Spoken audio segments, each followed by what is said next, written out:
আসসালামু আলাইকুম। সবাই কেমন আছেন? আশা করি সবাই ভালো আছেন। তো আমি গত একটা ভিডিও দিছিলাম, ওইখানে যে একাদশ শ্রেণীর ভর্তি বিষয় নিয়ে কিছু নির্দেশিকা আপনাদের বলছিলাম, কিভাবে কি করতে হয় বা কোনো কিছু রিস্ক নেওয়া যাবে না, একটা এইসব সংক্রান্ত একটা ভিডিও দিছিলাম। তো আজকে আমি নতুন একটা আপডেট ভিডিও নিয়ে আসলাম। তো এই ভিডিওটি হতেছে, আপনারা অনেকে বলতেছেন 24 তারিখ তো আবেদন শুরু হয়েছে, 24 তারিখ কেন এখন ওরা ওয়েবসাইটে আবেদন করা যাইতেছে না। আবার এখানে লগ ইন দিলে, সাইন ইন করলে এখানে যে রুল নাম্বার রেশন নাম্বার দিলে যে এখানে শিক্ষার্থীদের যে রেজাল্টগুলো ইনভ্যালিড আসে, নট পাউন্ড আসে। তো এই নট পাউন্ড কেন আসে, আমি আজকে বিস্তারিত এগুলো নিয়ে কথা বলবো।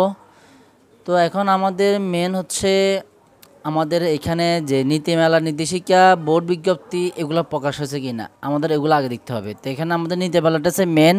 তো এখন দেখুন, এখানে আমাদের নীতিমালা এখনও প্রকাশ করে নাই, প্লাস এখানে যে নির্দেশিকা প্রকাশ করে নাই। তো যেহেতু নীতিমালা নির্দেশিকা প্রকাশ করে নাই, তাহলে এখন আমরা এখন আবেদন করতে পারবো না। তো আবেদন কেন করতে পারবো না?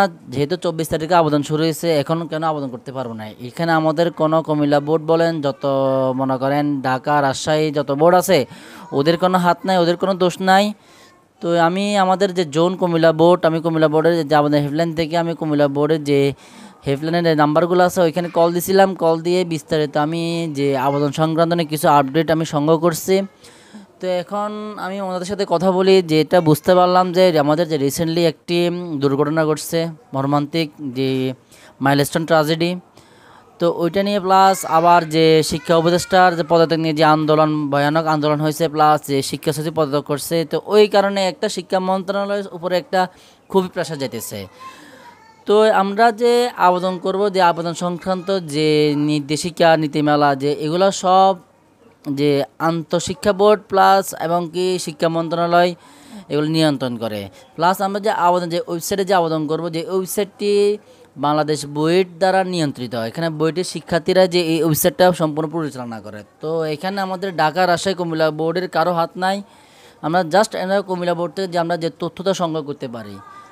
তো কেউ এখান থেকে বিভ্রান্ত ছড়াবেন না। অনেকে বলতেছেন আমার রেজাল্ট খারাপ, ওইটা খারাপ, সেটা খারাপ, অনেকে অনেক কথা বলতেছে। তো এখানে আমি মেন কথা বলতেছি, এখনও নীতিমালা নির্দেশিকা প্রকাশ হয় না, ওই কারণে আপনাদের রেজাল্ট নট পাউন্ড দেখা এবং কি লগ ইন হইতেছে না, সাইন ইন হইতেছে না। তো কেউ ঘাবড়াবেন না। তো পরবর্তী আপডেটের জন্য ওয়েট করেন। এখানে নীতিমালা নির্দেশিকা প্রকাশ হচ্ছে কিনা ওইটার জন্য ওয়েট করেন। যদি নীতিমালা নির্দেশিকা প্রকাশিত হয়, তাহলে আপনারা বিস্তারিত এখান থেকে আপনাদের যে ভর্তি কার্যক্রমের আবেদনটা এখান থেকে শুরু করতে পারেন। তো আশা করি সবাই বিষয়টি বুঝতে পারছেন। তো সবাই ভালো থাকবেন, সুস্থ থাকবেন। আল্লাহ হাফেজ, আসসালামু আলাইকুম।